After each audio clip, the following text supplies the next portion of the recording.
ഇവിടെ നമ്മൾ വേറൊരു വശത്തേക്കാണ് പോകുന്നത്. നമ്മൾ ഈ പൈൻ കാട് എന്നൊക്കെ പറഞ്ഞത് നമ്മൾ വാഗമണ്ണിലൊക്കെ ഉണ്ടല്ലോ പൈൻ മരങ്ങൾ. അത് ഒരു എന്താ പറയുക ചുവപ്പ് നിറത്തിലുള്ള മരങ്ങളാണില്ലേ ഇവിടെ. നമ്മൾ ഊട്ടിയിലൊക്കെ കാണണം ആ മരങ്ങൾ. കാറ്റാടി പോലുള്ള എന്താ ഇതിൻ്റെ പേരറിയില്ല. ആ മരങ്ങൾ കുറേ ഉണ്ട് ഇവിടെ.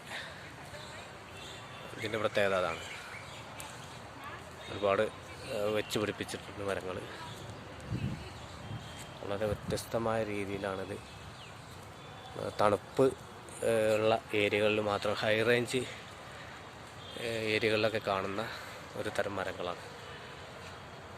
നടപ്പാതകളിൽ അങ്ങനെ നായ്ക്കൾ പിന്നെ ഇവിടുത്തെ ഒരു പ്രത്യേകതയാണ്. പല സ്ഥലത്തും ഇഷ്ടംപോലെ ഉണ്ട്.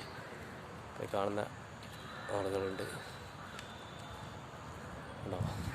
പൈൻ ഫോറസ്റ്റ് പോലെ ഇവിടെ കുറച്ച് ഏരിയ. ഇവിടെ എല്ലാതും ഒരേ മരങ്ങളല്ല. നേരത്തെ കാണിച്ചല്ലോ.